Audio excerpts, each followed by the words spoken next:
Okay, good morning all, and Happy New Year to you. We are quartered. Today's meeting is being filmed for live and subsequent broadcast by way of the Council's internet site. The images and sound recording may also be used for training purposes within the Council.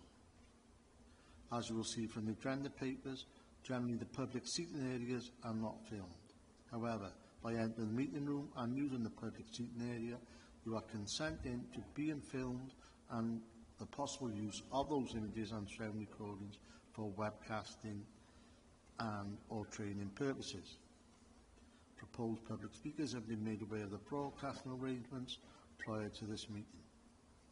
Will members please use their microphones to contribute to the meeting, and please remember to switch off the microphone when you're finished. Members dialing in remotely, please leave your cameras on so we have proof that you are in attendance through the whole meeting and the agenda items. And could you ensure that you refrain from using any mobile devices during the meeting, during the committee, and that any devices are on silent, which I do now. Do we have any apologies? No, thank you. Any declarations of interest? Okay. Can we? I'm not going to go through the minutes of the last meeting held in December, but you should have all received them. Can I have somebody propose their true record, please? Councillor Jordan, second. Councillor Perkins, thank you. We now go to I will advise that the second item has now been withdrawn, so we just have the item number 1. That's application number 24/0972, and this will be presented by Adam, please. Thank you, Chair. I'll just wait for the presentation to load.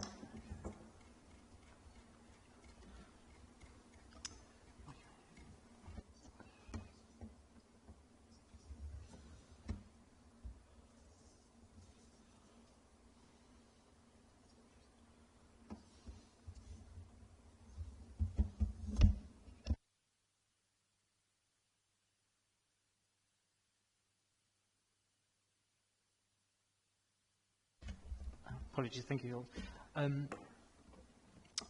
This application is being presented to Planning Committee on the request of Councillor Patriot. The proposal is for a change of use of a single dwelling to an 8-bedroom house of multiple occupation, classified as sui generis use due to the number of occupiers. It also seeks consent for the erection of a rear dormer.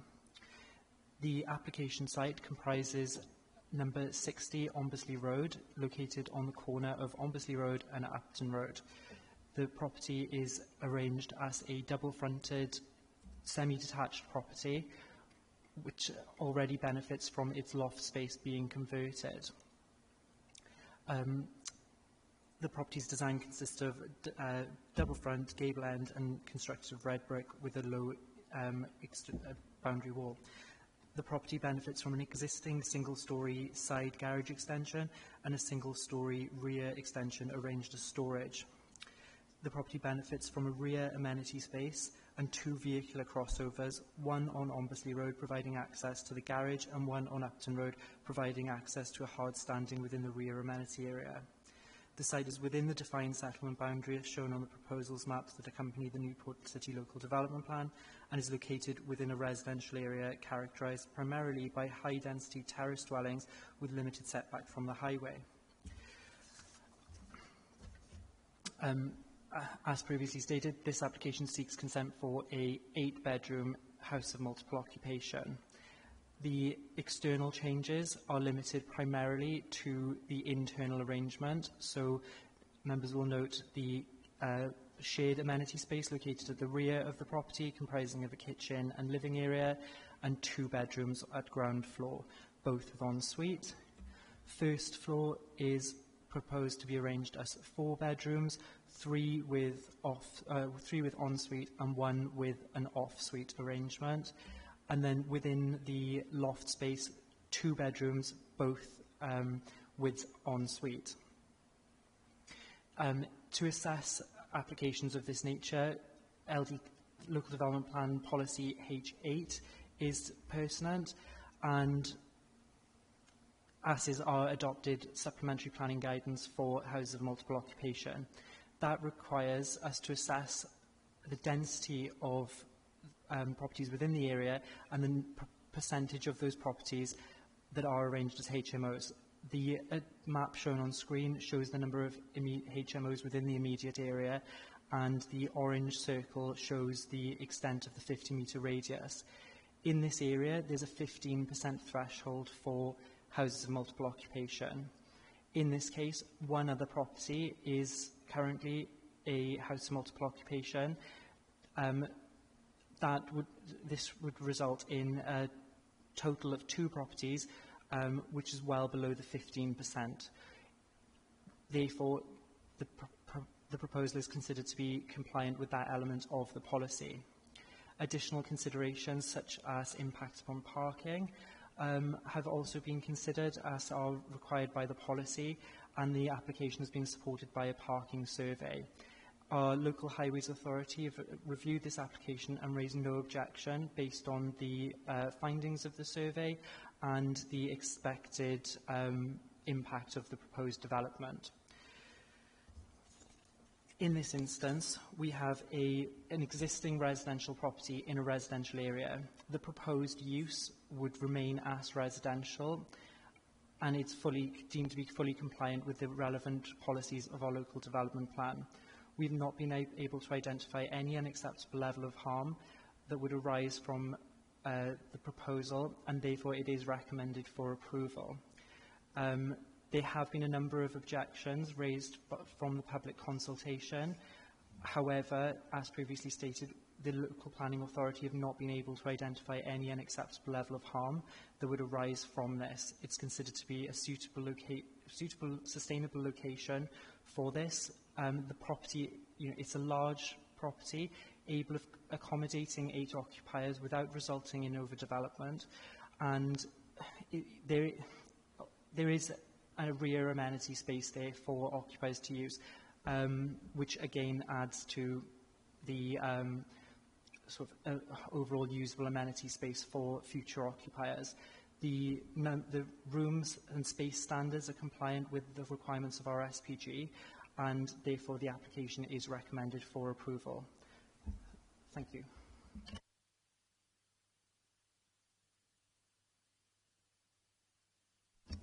Thank you. There's no speakers on this item, so I'll open the item up for questions to the floor. Anybody have any questions? Councillor Watkins. Chair, could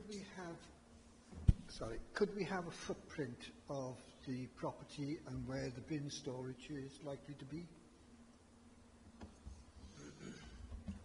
Yes, so there's an existing rear single-storey extension that comes off the back of the property, and you can see on the screen. So you have an element for the boiler, an element for general store, and one for bin store. We also have a condition attached to the recommendation seeking full details of bin storage and how that would be arranged within there. But the store is a considerable size, and we're confident that it's suitable and a suitable size for bin storage for the number of occupiers.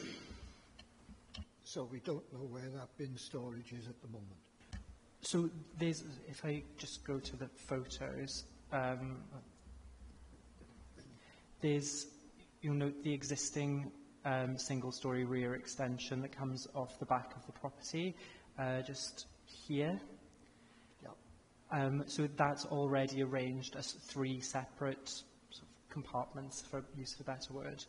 And then we have the bin store shown at that element there, so it would be contained as a kind of external to the property, but would be contained as an internal structure. Okay, what I was concerned about really, it was going to be on the street, and I don't want that. I think that we need to look at, as the planning committee and planning officers in regards to HMOs and the disposal of waste within those, because as far as I'm concerned, looking at it as a whole, it is a commercial property, and all commercial properties have to be recycle facilities, and they have to pay to dispose of their rubbish. So if it was a hotel or anything like that, they would have to dispose of their rubbish as well. But that's besides the point. I think that we need to look at that as a NCC and planning department and waste disposal.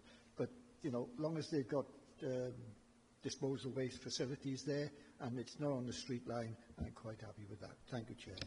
Yeah, just coming back on that point, it is from a planning perspective, it's a residential use, akin to someone renting out a different house. It's just renting out rooms within a property. It would still be a residential use rather than a commercial use in planning terms.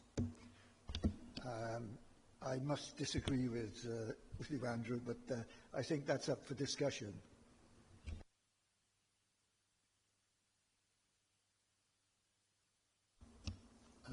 Councillor Jordan.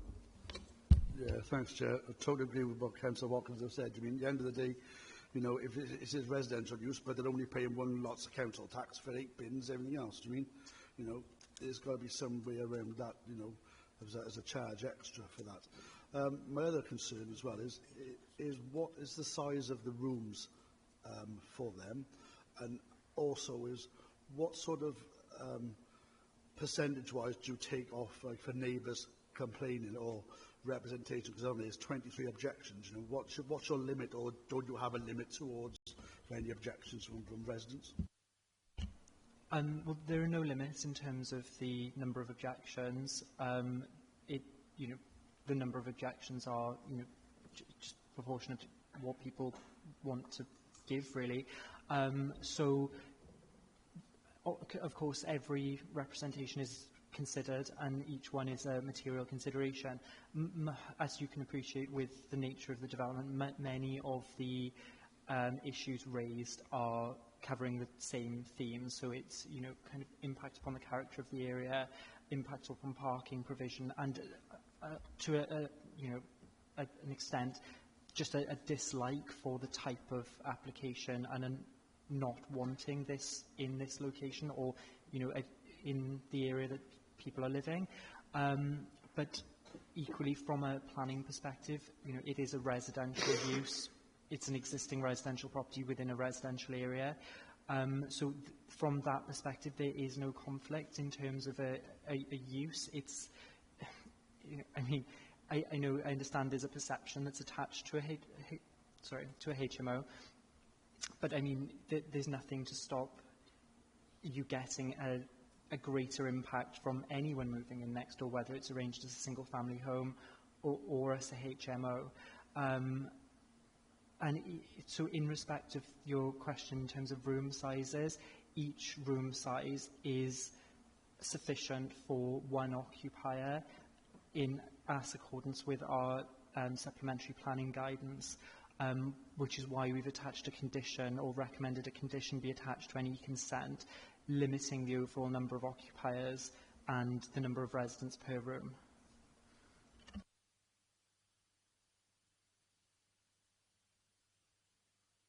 Councillor Reynolds.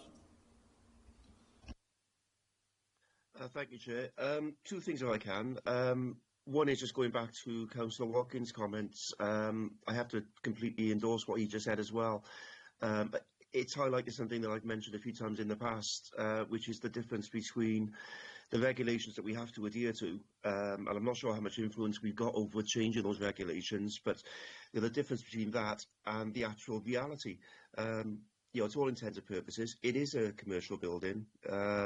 Somebody is making a lot of money from renting those 8 rooms out, and it has a massive impact on the waste disposal. So that's the reality.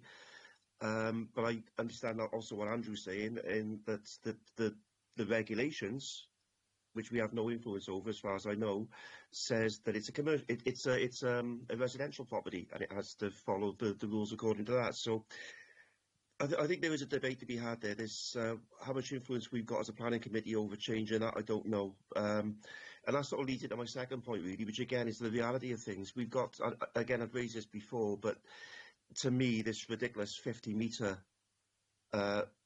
limit we have on looking at other HMOs. I mean, I haven't looked at the actual scale on that picture that was put up in the presentation, but it seems to me that if you just extend that circle by, I don't know, maybe a 20% or 30% radius, you go from having one extra HMO to 5 extra HMOs, still within a very close proximity.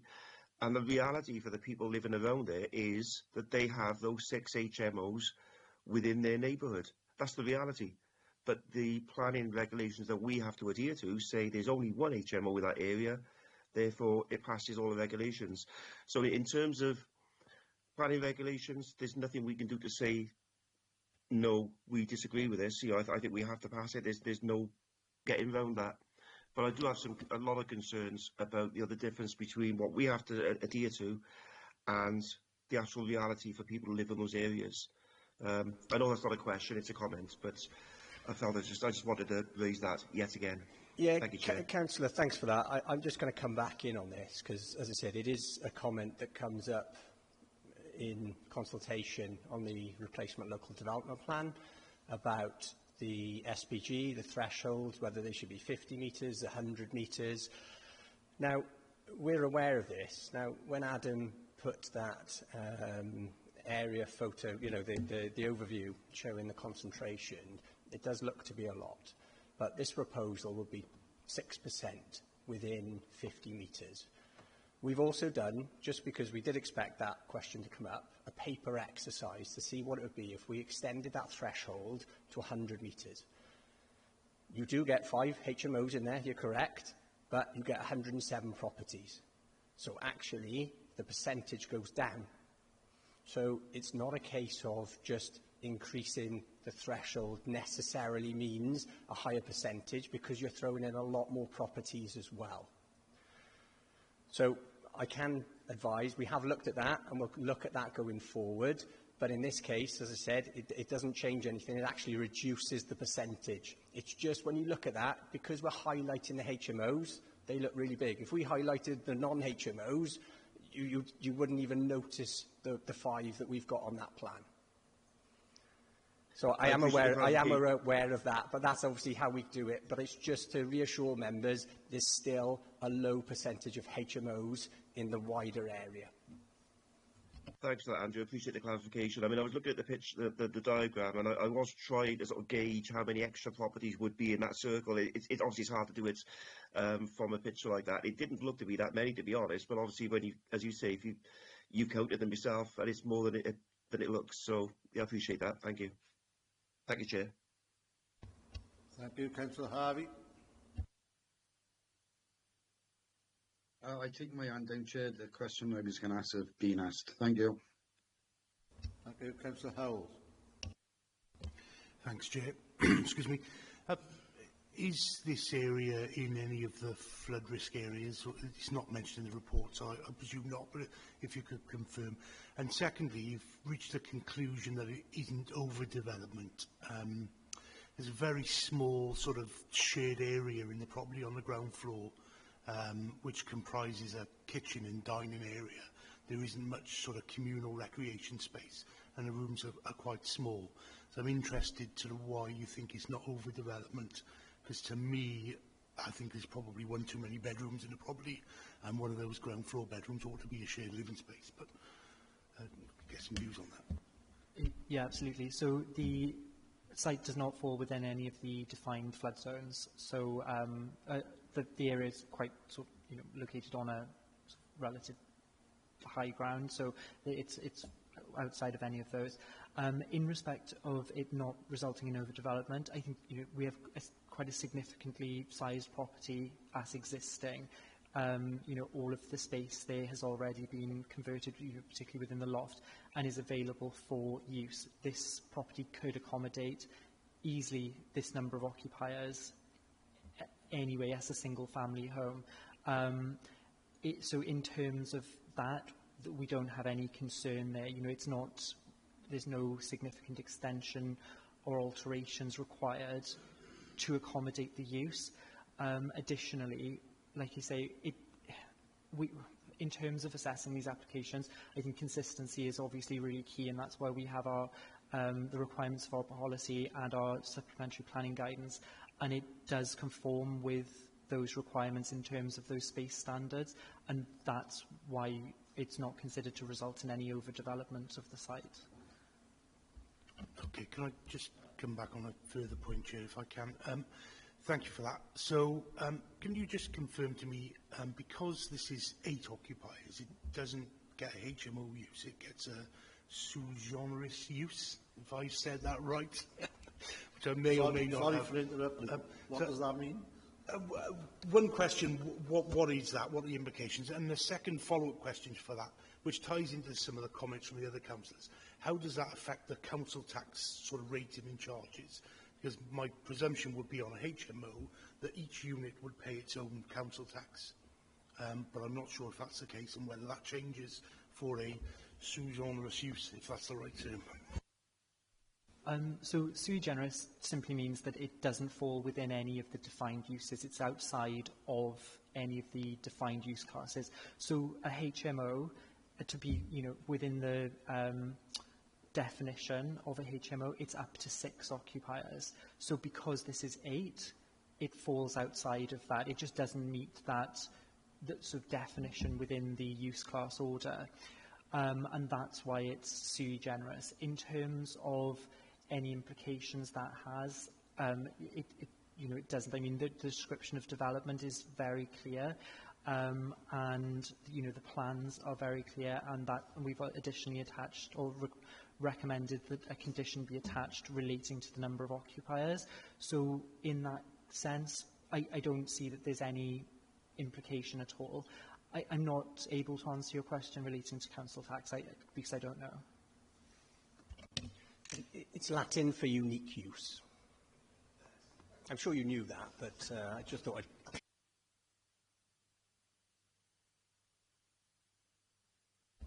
Thank you. Councillor Watkins. My question has been answered, Chair. Thank you. Councillor Routley. Thank you, Chair. I don't disagree with anything that the officer has said this morning, or indeed any member have said. Although going forward, I'd like to ask the officer's opinion on maybe specific policies and new regulations regarding the creation and management of HMOs.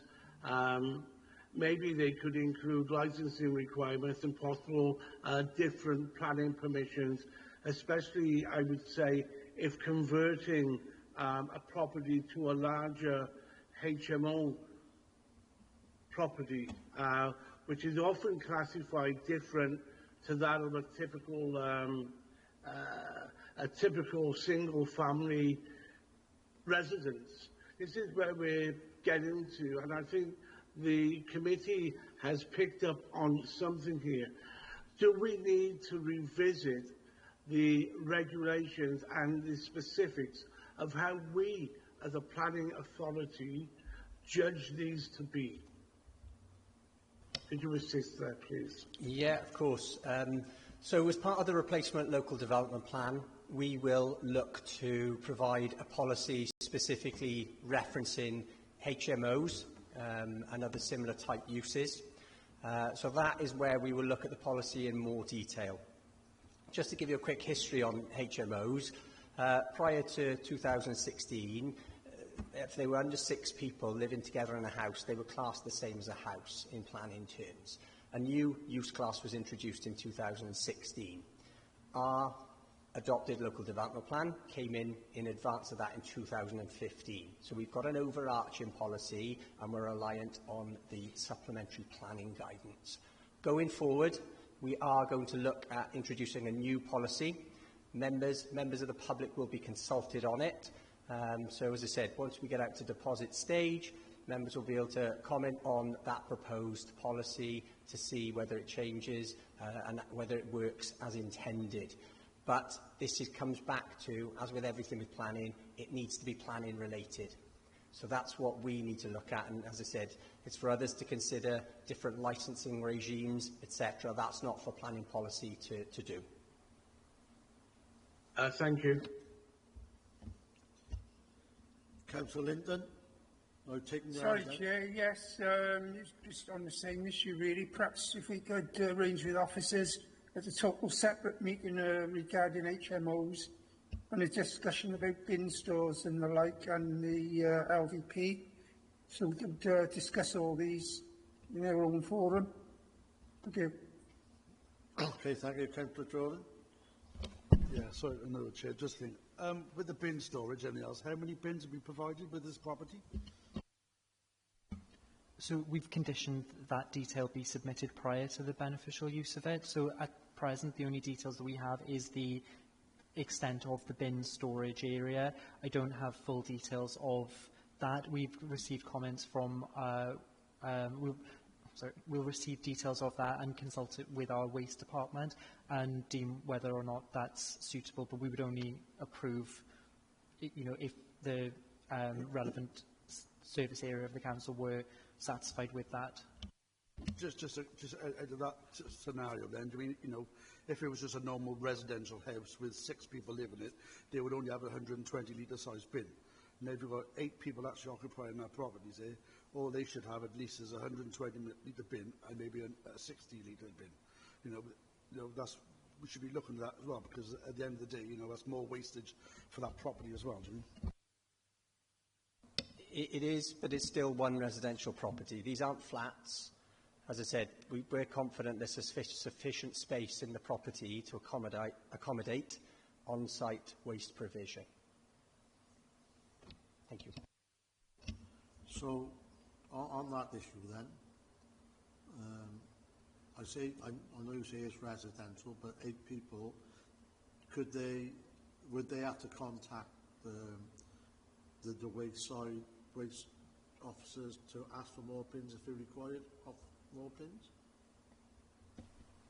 I suspect so, as with anyone else being able to request more bins in any property. But we need the details. So as I said, as Adam's advised, we put a condition on, we'd get the details in, we'd make sure they were sufficient for a property of that size operating as a HMO. Okay, thank you. I have another question. There is a garage attached to the property. Is there anything in the planning for use of that garage? Or will it be used as a garage?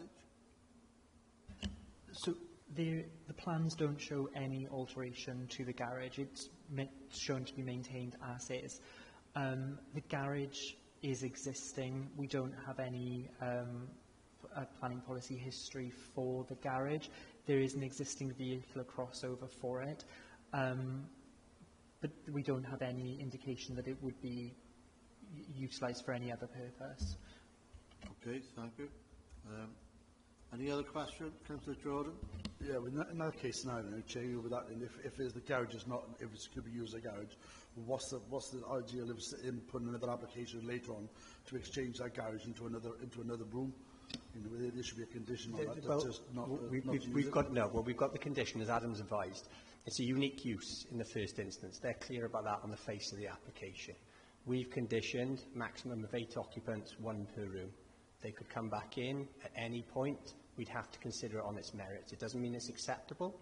We have to consider it at that juncture. Okay, thank you. Any other questions? Okay, no. So the recommendation is, change glasses, that we grant with conditions. Could I have somebody propose that, please? Councillor Perkins, second. Councillor Linton, all those in favour, please raise their hands. Those against? So that's carried 1, 2, 3, 6 to 2. Any abstentions? Sorry, 6 to 1 and 1 abstention. Okay, thank you. That's carried. The final item on the agenda is for appeals. Anybody have any questions on appeals? No? Okay. Thank you all very much for attending. I shall see you next month.